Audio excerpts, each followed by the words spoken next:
Welcome back my YouTube channel biology science. आज हम आप लोगों को कुपोषण के बारे में बताएंगे, अर्थात अपर्याप्त पोषण के लक्षण बताएंगे। तो पूरी जानकारी के लिए मेरा पूरा वीडियो अंत तक ध्यान से देखिए, और यदि अभी तक हमारे चैनल को सब्सक्राइब ना किया हो तो सब्सक्राइब जरूर कर लीजिए। चलिए शुरू करते हैं।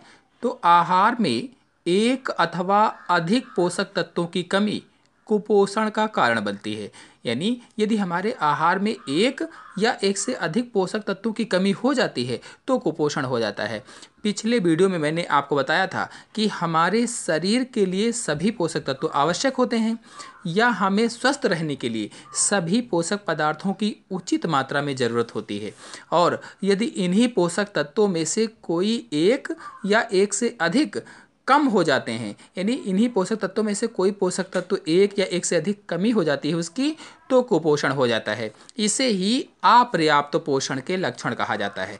यानी जब कुपोषण होता है तो उसे ही अपर्याप्त पोषण के लक्षण कहा जाता है। तो अपर्याप्त और त्रुटिपूर्ण भोजन वह भोजन है जिसमें सभी पोषक तत्व उचित अनुपात में नहीं होते हैं। यानी अपर्याप्त अथवा त्रुटिपूर्ण भोजन किसे कहेंगे? तो जिसमें सभी पोषक तत्व उचित अनुपात में नहीं होते हैं, ऐसे भोजन को ही त्रुटिपूर्ण आहार कहा जाता है।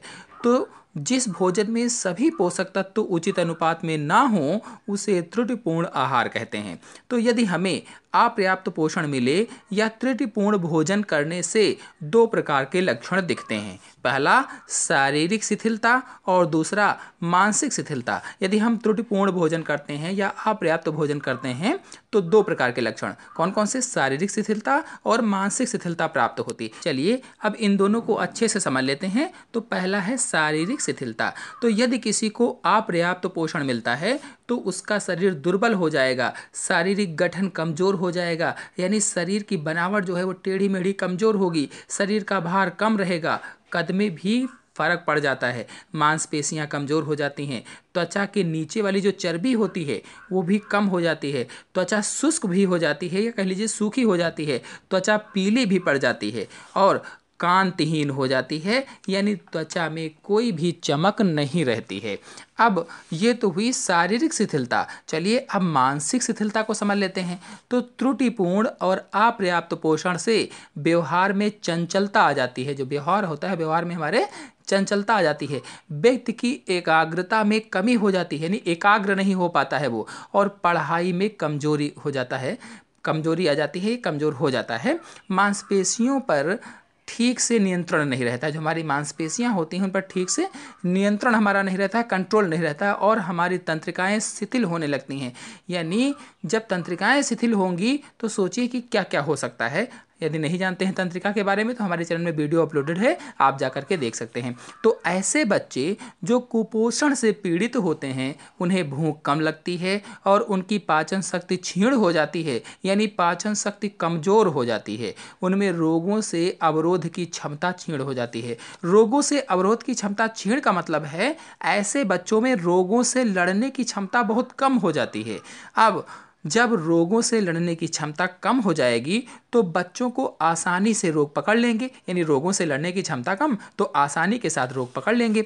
ऐसे बच्चे घर में भी और स्कूल में भी, यानी दोनों जगहों पर सामाजिक रूप से एक समस्या बन जाते हैं। तो मैंने पहले ही बताया था कि स्वास्थ्य एवं वृद्धि के लिए कार्बोहाइड्रेट, प्रोटीन, वसा, विटामिन, खनिज लवणों की आवश्यकता होती है, और इन सब के बारे में डिटेल से पढ़ाया भी है। यदि आप वीडियो देखना चाहते हैं तो चैनल में अभी जल्दी अपलोड किया है, आप जाकर के देख सकते हैं। तो इन सब की आवश्यकता होती है। अपर्याप्त या त्रुटिपूर्ण भोजन के कारण होने वाली व्याधियां कई प्रकार की होती हैं। कुछ व्याधियों को हम बता देते हैं, कुछ रोगों को हम बता देते हैं। तो प्रोटीन कैलोरी कुपोषण को पहले हम बता देते हैं। तो बच्चों के शरीर का लगातार विकास होता रहता है, अतः उनको कैलोरी तथा प्रोटीन की आवश्यकता बराबर पड़ती रहती है या उनकी आवश्यकता भी बराबर बढ़ती रहती है।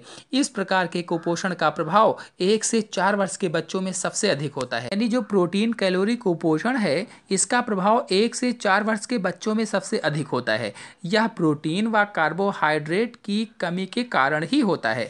प्रोटीन कुपोषण से बच्चों में होने वाले रोग क्वांगसरकोर तथा मेरेस्मस हैं। यानी प्रोटीन कैलोरी कुपोषण जब होता है तो बच्चों में कौन कौन से रोग हो जाते हैं? क्वांगसरकोर और मेरेस्मस रोग हो जाते हैं। तो पहले क्वांगसरकोर रोग के बारे में जान लेते हैं।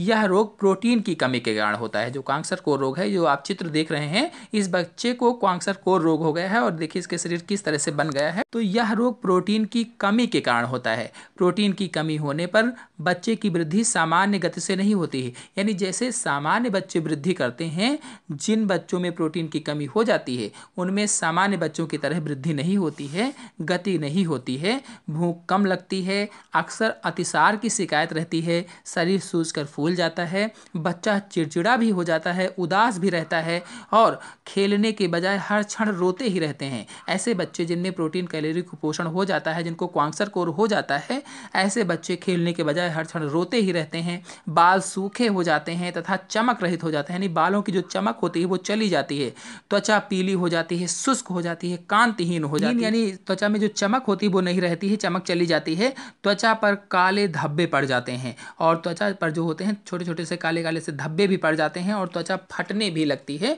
तो इस प्रकार से क्वांगसरकोर रोग में आपके शारीरिक लक्षण प्रकट होते हैं। ऐसे ही मेरेस्मस रोग को देख लेते हैं। मेरेस्मस रोग को सूखा रोग के नाम से भी जानते हैं। यह रोग भोजन में प्रोटीन और कैलोरी दोनों की कमी के कारण होता है। तो वो प्रोटीन की कमी के कारण होता था क्वांगसरकोर, और जो मेरेस्मस रोग है ये भोजन में प्रोटीन और कैलोरी दोनों की कमी के कारण होता है और कम खाने से शरीर को कम ऊर्जा प्राप्त होती है। तो इस दोनों की कमी, यानी जब हम कम खाते हैं तो शरीर को कम ऊर्जा प्राप्त होती है। यह रोग क्वांगसरकोर से भिन्न है, यानी बिल्कुल उससे अलग है, क्योंकि इस रोग में शरीर सूजकर फूलने के बजाय सूख कर छोटा हो जाता है। उसमें सूज कर फूल जाता था, लेकिन यहाँ पर क्या है कि सूज कर फूलने के बजाय सूख कर छोटा हो जाता है। जैसे आगे आप चित्र में देख रहे हैं, यह मेरेस्मस रोग से पीड़ित बच्चा है या सूखा रोग से पीड़ित बच्चा है जो चित्र में दिखाया गया है। इसको मेरेस्मस रोग हो गया है। चेहरा दुर्बल तथा आंखें कांतिहीन हो जाती हैं, यानी आंखों में कोई चमक नहीं रहती है, चेहरा बिल्कुल दुर्बल हो जाता है, धसी सी आंखें हो जाती हैं, आंखें क्या होती हैं, धस जाती हैं अंदर की ओर। शरीर क्षीण व दुबला पतला दिखाई देता है और शरीर कैसा हो जाता है, बिल्कुल क्षीण हो जाता है, दुबला पतला सा हो जाता है। त्वचा पर झुर्रियां भी पड़ जाती हैं और जो हमारी त्वचा होती है उस पर झुर्रियां पड़ जाती हैं, जैसे बुढ़े लोगों की झुर्रियां होती हैं, बिल्कुल वैसे ही झुर्रियां पड़ जाती हैं। और इसका मुख्य कारण बहुत कम समय के लिए माता का दूध मिलना है। यानी जिन बच्चों को कम समय के लिए माता का दूध मिलता है, ये मुख्य कारण होता है मेरेस्मस रोग होने का। तो ऐसे बच्चे जो माता का दूध कम समय के लिए पीते हैं उनको मेरेस्मस रोग होने की संभावना अधिक रहती है, सूखा रोग होने की संभावना अधिक रहती है। चलिए अब आप लोगों को पाचन तंत्र के कुछ विकार बता देते हैं। तो पहला है उल्टी या वमन। तो उल्टी या वमन में यह आमाशय में संग्रहित पदार्थों के मुख से बाहर निकलने की क्रिया है। यानी जो हमारे आमाशय में भोजन इकट्ठा रहता है, कुछ पदार्थ जो हम खाते पीते हैं वो इकट्ठा रहता है, वो मुख से बाहर निकल जाता है, उसे ही उल्टी कहा जाता है या वमन कहा जाता है। यह प्रतिवर्ती क्रिया मेड्यूला में स्थित वमन केंद्र द्वारा नियंत्रित होती है। यानी जो हमारे मस्तिष्क में मेड्यूला होता है उसमें वमन केंद्र के द्वारा ये क्रिया नियंत्रित होती है। यदि आप मस्तिष्क के बारे में जानना चाहते हैं तो हमारे चैनल में फुल वीडियो अपलोडेड है, आप वहां जाकर के देख सकते हैं कि मेड्यूला क्या है, इसका क्या क्या कार्य होता है, मस्तिष्क के कितने भाग होते हैं, सारा कुछ मैंने बताया हुआ है। तो कई बार उल्टी आने से पहले बेचैनी भी होने लगती है। यानी जब उल्टी आना होता है तो उल्टी आने से पहले हमें बेचैनी भी महसूस होती है।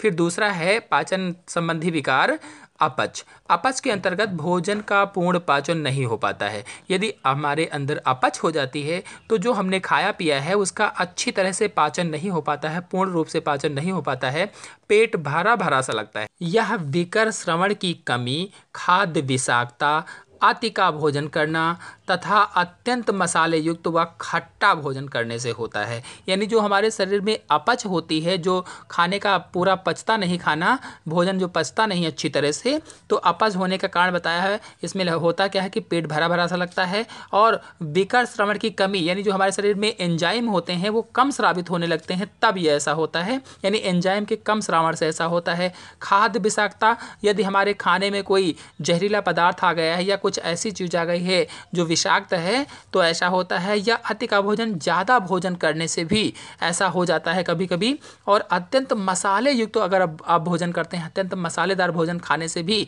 अपच हो जाती है, व कभी कभी अधिक खट्टा खाने से भी हमें अपच हो जाती है। तो ये अपच हो गया। फिर आते हैं कब्ज पर। तो कब्ज में मलाशय में मल रुक जाता है, यानी हमारी बड़ी आंत में जहाँ पर मल इकट्ठा होता है उसे मलाशय कहते हैं। तो आंत्र द्वारा सारे जल का अवशोषण होने से मल अत्यंत कठोर हो जाता है, आंत्र की गतिशीलता अनियमित हो जाती है, यानी वहाँ पर क्या होगा कि जो मल है वो बाहर निकल नहीं पाता है, जिसकी वजह से हमें कब्ज हो जाता है और हम कब्ज के रोगी बन जाते हैं।